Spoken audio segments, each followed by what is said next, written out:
All right, all right, all right, you loyal listeners. Welcome to another episode of Agents Influence Conversations with JCast. That's me, rocking the microphone, but it doesn't really matter about me because this isn't about me. This is all about today. Our guest is Mr. Will Shaw. Now, man, people are banging right now on their they're driving on their steering wheels. I mean, they're just now picking up their speed on that third lap. They're figuring out the big dog Will Shaw is on here. Now, you already knew it because you hit play, loyal listeners, but here he is. CEO of Better Agency, trying to make your agency better by better agencying your agency to make it better and always making everything better is Will Shaw. Will, how are you doing? I'm doing well, man. How you doing? Doing good. You know, loyal listeners, I record this here on 3/22 at 2:05. Will, and you guys know, loyal listeners, I never do a podcast either at 8 in the morning or at 12, but Mr. Will Shaw says this is the time that's best for me. He's over there on that East Coast, almost, pretty much. So I wanted to give you the time that you needed. So, Will, appreciate you, man. Yeah.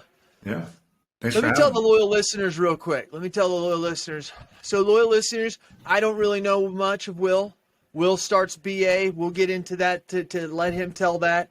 But I know that he's a good people because Nicholas is hanging out with him. And Nicholas lies to a lot of people, but him and I behind the scenes, he tells me the truth on a lot of things. And so that's not true. He doesn't lie. But him and I do have a channel behind the scenes that we talk. And he says, no, Cass, this is a really good deal. This is before he was even really joining into it and stuff like that. And so I really never got to know Will. Really didn't. We kind of hung around in the same circles but didn't get to know each other. And then when we were in Tampa, I learned that he was coming to dinner. I think Steve Moore had invited you or something like that. And Steve, our buddy from Lightspeed Steve, that's our guy. Yeah. That's our guy.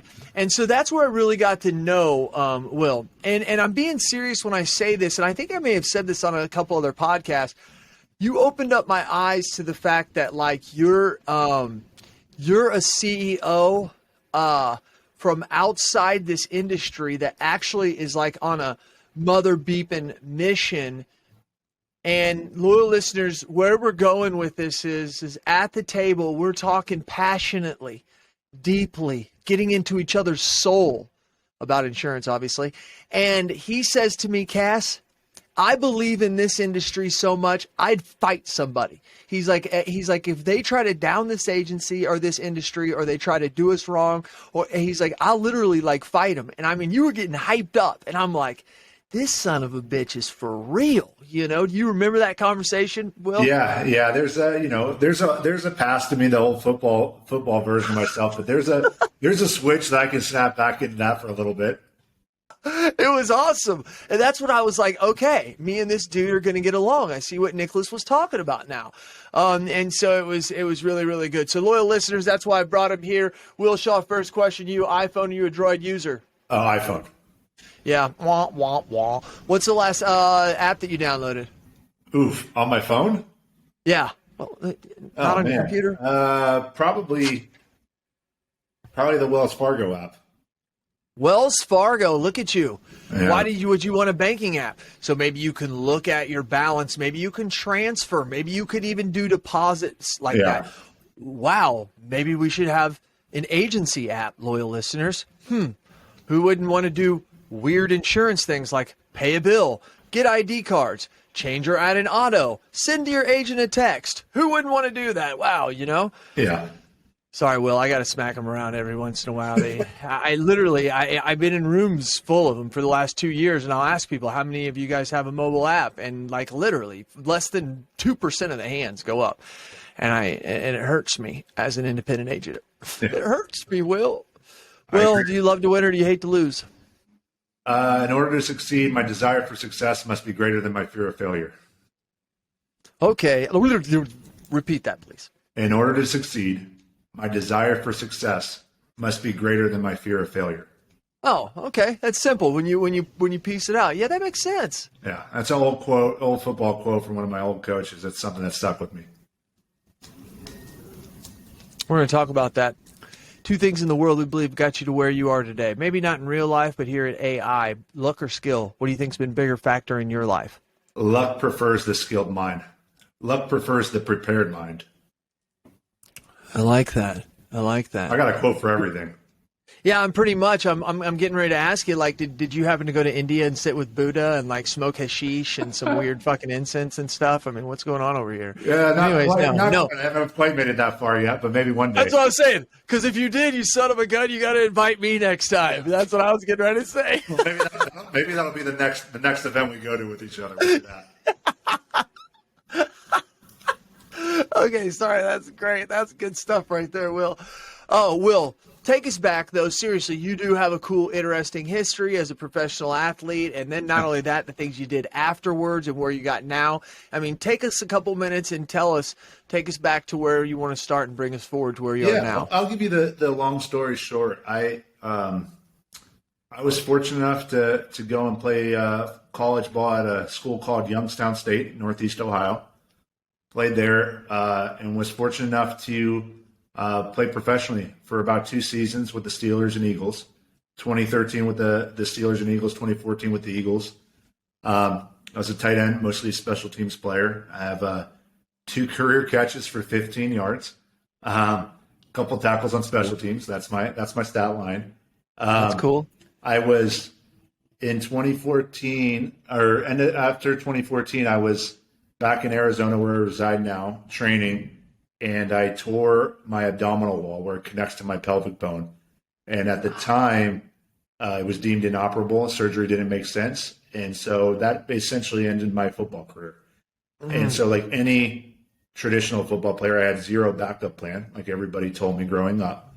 And long story short, my wife worked at a company called Infusionsoft, was there with somebody who, you did a podcast with him, Greg Head, who was a CMO at the time.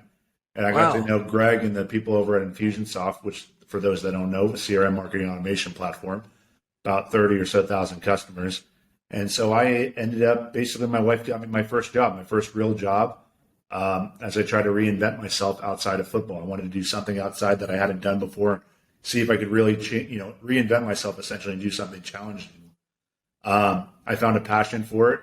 I ended up leaving Infusionsoft in the summer of 2016 to start what I would call a tech-enabled services company, implementing things like Infusionsoft, Salesforce, HubSpot, you name it.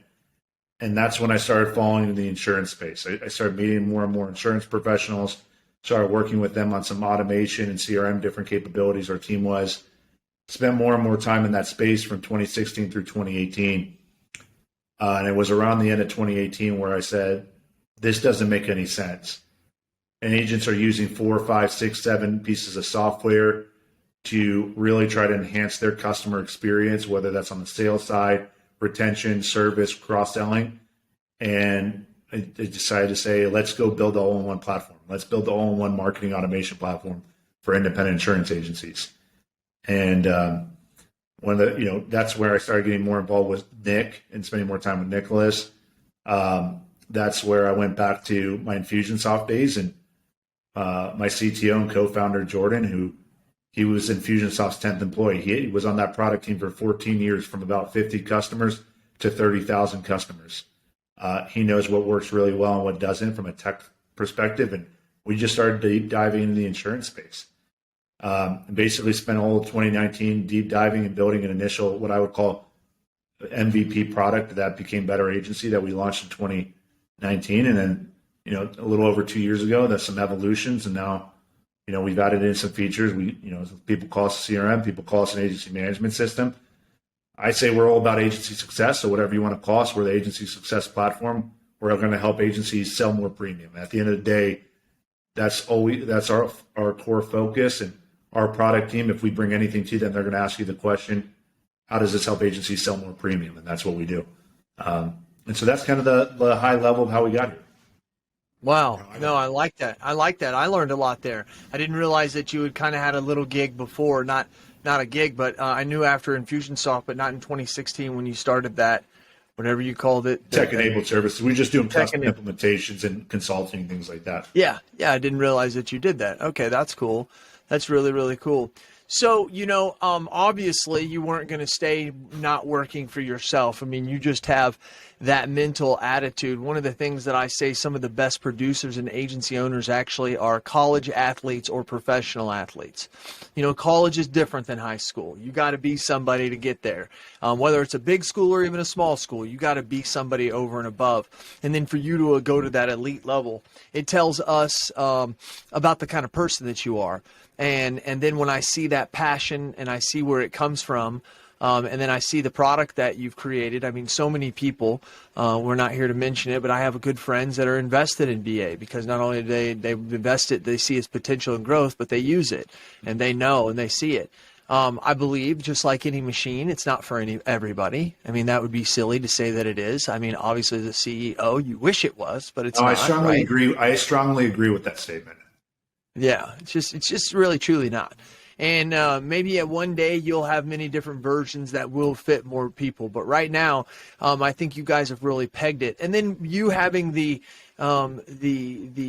added bonus of having Nicholas Ayers as a CMO. That's his title, right? He's your chief marketing officer, right? Yeah. And I mean, let's, as I said,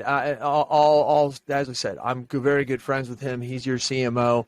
I mean, he can walk that line of really marketing your product and pushing the envelope to make people think differently. Whether they like it or not, he keeps it clean and he makes you think about things. And I got to tell you, I'm one of those people that every time he writes something long on Facebook about how he sees something being done, I read every line of it.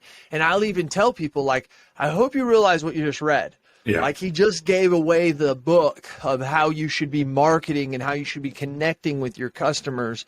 And I just don't think there's enough people that do.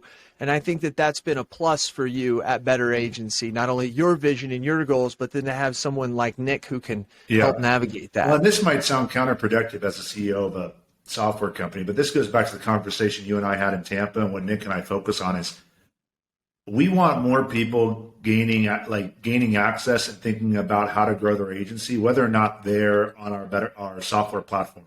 That's kind of irregardless. That may be counterproductive, and some people may believe me. Some people may not believe me, but our whole goal is how do we help agencies sell more? And that may not always be on our product, but our education, the content that Nick's producing, that more of our team is producing, that we're going to be bringing, not just us, but that's why, you see us involved with what you do. There's other people throughout the space. Like, we want agencies to succeed. Like, we have ambitious goals that, I was just on the meeting with an old VP of Allstate. I was on a meeting with somebody else from the direct-to-consumer space. And the thing that I'm trying to push is how do we make it so that every insurance policy that's sold in 10 years is from an independent? That's our goal. And that means not everybody's going to be on our platform. But we really want to help agencies sell more insurance. I'm going to apologize right now that there's an ambulance right outside of our office. That's okay. Going by, so it'll be gone in a second. But makes it real. Makes it real. Yeah. That's what we're passionate about. Is I want, like I told you that one day, like, I'll fight for this industry. And I genuinely mean that. And Nick feels the same way. And sometimes you do have to read everything Nick says, and he toes a line and maybe steps right over a line. And he makes me question him. But when he breaks it down, Nick's one of the most genuine people I know. What he does in the community here in Arizona, what he does for his church, things like that, what he does for families. He's a genuine person. And I think when you take into context that and really understand what he's trying to talk about, it's always from a place of love and care for this industry, for agencies. And I do stand by that, even though sometimes he walks right over a line that I don't feel comfortable with. And I tell him that. When he breaks it down, I do get it. I just don't always agree with the presentation of it sometimes. Absolutely. And that's him pushing that envelope. And here's the thing, the listeners, that you should know deep down. He reads marketing books galore. Yeah. He's not sitting down like Cass does and just shooting some shit out. Like he has a strategic action and plan to things that he does. And when he decides I'm going to build my YouTube channel, I'm going to do it this way. He does that shit over and over and over. Yeah. And it's been strategically put together. That's the thing that's so beautiful about him. And I have a little bit of a marketing mind and know him well, so I can sometimes follow along and see what his plans are. He's been pumping a ton of great content lately, and it's boosted his YouTube views to over our followers to over subscribers, to over 1,000, and that's a big deal. And that trickles down to the things that people seeing BA. Yeah. Now, one of the great things about you guys also is, Will, you guys are having your users group. I throw air quotes for you guys that are not watching on YouTube, because most users groups you can't go to unless you're a user of that group. You guys opened yours up, and I can't remember the stat, but it's over 25%, maybe half, something like that, of the people that are coming are people that aren't even BA users. I'm personally coming, and I'm not a BA user, right? And so it's like, how impressive is that to flip the script and say everybody's welcome? It just happens to be focused around BA. It's part of what I believe, and it's something that me and Nick are passionate about. Our team's passionate about. Like, we have more conversations here internally with people that are not users or, intend on being users, just about some content and strategies. And that's really what we're about. We think, that's just the way it should be. And that's how we felt about the conference. We did the conference last year, and it was a great event. It was our first time. And it was a user conference. And this year we decided, you know what, let's not do that. Let's open this up. Like, let's not make it not about users. Let's bring a bunch of people that are aligned with us, even if, some people might say they're competitors. Like, it doesn't matter. Like, let's bring in like-minded people, and let's help agencies at the end of the day sell more insurance, run more profitable business, raise your revenue per employee statistics. Let's raise retention. Let's talk about things like logo retention. Let's talk about net revenue retention. Let's talk about some things that maybe we don't always talk about in the industry, so we can really have a solid experience and help agencies grow. And so, that's why we opened it up. And at the end of the day, and this, and obviously we started that CRM, and we added in what people will call AMS functionality. And so maybe we compete against those guys, and that's okay. The reason we did that was because there wasn't enough openness. And we kind of gotta, if that's what we're going to talk about, we got to stand by that. And that's why we opened up the event. We wanted to make it not just a user thing. And so there's going to be, our team doesn't have a booth at our own event. Our sales team isn't thrilled about that, but they don't get a booth. There's no booth for a Better Agency at our own event, because this is all about agency success and helping grow agencies, whether you're a user or not. And that's kind of how our stance that we've taken on it. Yeah. And if you really think about it, it's so silly to think opposite, right? Yeah. You're a business that is getting people to come to your conference who aren't even users or members of your business, and they're coming. And while they're not going to be driven with the BA stuff, they're still at your thing. It's kind of like writing a blog, and a consumer is on your website that you're writing the blog about how to better their life. Yeah. And it's kind of like, yeah, they're on your website, right? They're obviously going to probably be looking at you. I know that's not your intention. Obviously, that's not your intention. This is Cass speaking. But for everybody else who's out there thinking about it, think how close-minded it is for, the Big Orange to say, and maybe they don't. Maybe they will allow people to just come in, but they don't openly do it. They don't openly say, hey, this is open to everybody. And also, if you go to the Big Orange, or you go to Applied's user group, or you go to a lot of them, it's only tracks that have to do with just that system. And while that's important, as you said, if our mission is to help agents altogether write more business, it's more than just using the technology efficiently. It's how to grow in other parts so that when you use the technology efficiently, you're using it better. Am I right? That's kind of what your mission is here, is what I hear. Did we cut out? I'm back now. I lost you there for a second. Okay. What was the last thing that you heard from me? I heard you talking about, just how the orange event that. Gotcha. Yeah. Okay. All right. Hold on.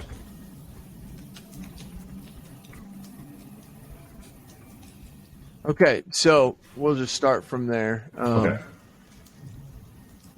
Let's see there. But the orange, but like the big orange event, and heck, you may be able to go to the big orange event whether you're a user or not, but they don't advertise it, right? They make their event about just their product. And I think that you're kind of doing that same thing, but you're kind of saying, hey, if our mission is to believe in the independent agent as a whole and try to help them drive more premium, it's just not about how to use our system great. It's how do they grow overall. That helps use the system more, right? Something to that effect.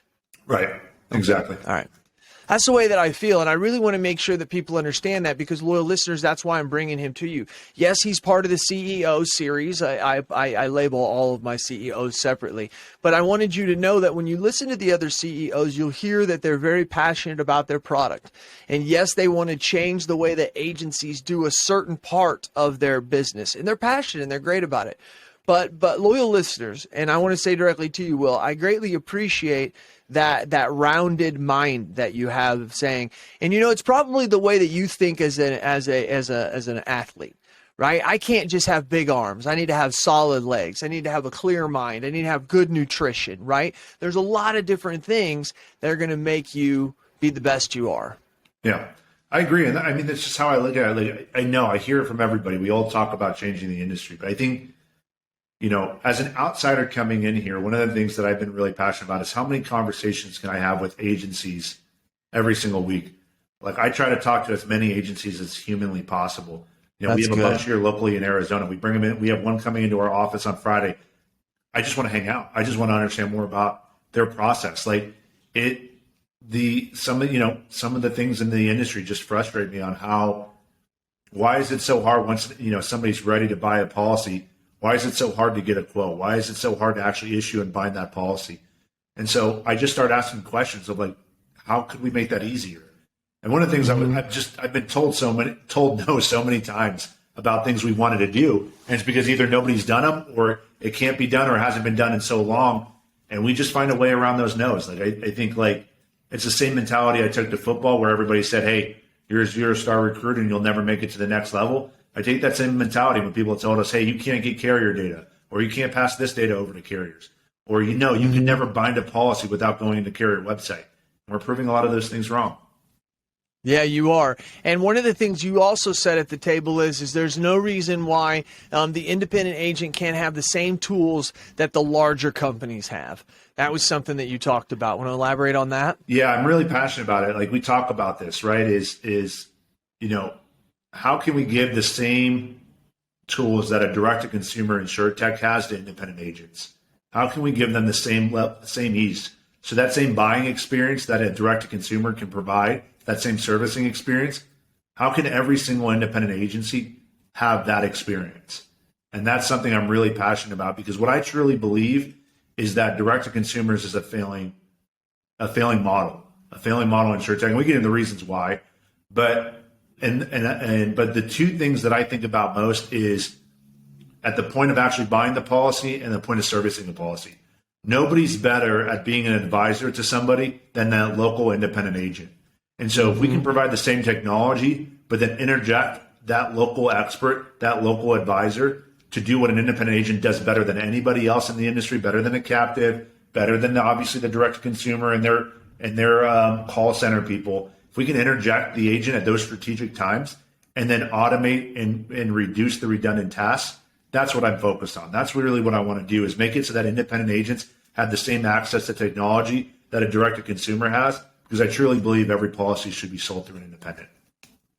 Wrapping this up, what do you think about InsurTech? I know you're somebody that just doesn't say, hey, we're part of it. Yeah, we're InsurTech. I'm an InsurTech CEO. It's like, no, you go to events, you study it, you're looking at it. Whether you were a CEO of an InsurTech company or not, you're looking at it through the eyes of how is this impacting our industry? Any quick thoughts out there? Yeah, I mean, I spend probably way too much of my time looking at quarterly earnings reports of InsurTechs and captives. My wife's sick of it. She's 7 months pregnant, and my quote-unquote pillow talk with my wife is, Q3 earnings reports from Allstate. But what I see is, it gets interesting without sharing too much and diving down too deep into this. Is InsurTech struggles with retention. InsurTech loses 60%. They operate at a 60% loss on the front end because of how expensive it is to bring a new client in. They have the lowest retention in the industry. We're seeing more and more captives enter the independent space, and I think this is a good thing. I think if we really look at this market and take a step back, what does that mean for independence? And I that's where I think is we're not an InsurTech. I never claimed that we're InsurTech. We're broker tech. I think InsurTech, where it's moving, is agent-enabled services. How do we enable agencies to provide the services that they're best at? InsurTech for too long has been known as a direct-to-consumer model and a direct-to-consumer model that competes with agents. And I think where InsurTech is going and where we're trying to drive it to is really what InsurTech is agent-enabled services. How do you make it easier for agencies to provide their value? Because that's really what consumers need and what they're desiring. And it shows in the stock prices of these other InsurTechs. I like that. And I've said that I think that that's InsurTech 2.0. I love broker tech. I love that. They've given us a lot of the tools up front to be able to now service or sell. It's that back end servicing, renewals. It's all that as they try to get into that. I was just talking with Steve Anderson earlier today, which I love Steve. Steve is a brainiac in the tech space. I mean, he was back in 1980s and 90s when they were doing, first building out these systems and all this crap. And, we were talking about it, and I think that a lot of it has to do with when they first came in, the InsurTechs, it was all about, I think personally, deep pockets, right? The development cost is expensive. You needed a lot of money. But I think as they went to the insurance carriers, they realized that it wasn't scalable. Not only did they all have legacy systems, but they were all different legacy systems, right? Right. They're all different. But if you go to the independent agent, really about 90% of us are on the same 4 or 5 systems, right? I mean, we just really are. And it's like, hey, they don't have as much money as the carriers, but there's a lot of them and we can scale with them. Right. Do you think that that's what made them turn to come finally our side? I think so. And I think you hit the nail, you're hitting it right. Like when they first entered, InsurTech 1.0 was a lot of money, development costs that were needed, but it was more efficient to work with the carriers because it was a one-to-many instead of a one-to-one model. And to be clear, we've learned a lot. I've learned a ton studying InsurTech. I think they've done a lot of good in terms of pushing the boundary of what's technically available, especially with the carriers. And so I think, to your point, I like the idea of calling it InsurTech 2.0 is, can we piggyback on that to provide that same technology, now going the route of one-to-one and working with agencies directly to provide that same technology? I think that's how I look at it. I think that's the right way to go about it. Well, thank you very much for your time. Leaders are readers and readers are leaders. You are a leader, so you must be a reader. What are you reading right now? I am reading, I just finished actually my book today. I try to read 2 books a month. That's about the pace I can keep up with. I read a book, finished it today, called The Gap and the Gain. The Gap and the Gain. Yes. I like that. That is a good one. Have not heard of that one. Loyal listeners, you put that out there. Let me know if you've listened to it. You can always hit me at jason@agency-intelligence.com. Hey, I really appreciate you, Will. I'm going to be seeing you, I'm going to be seeing you on the 7th, 8th, and 9th in beautiful Phoenix, Arizona.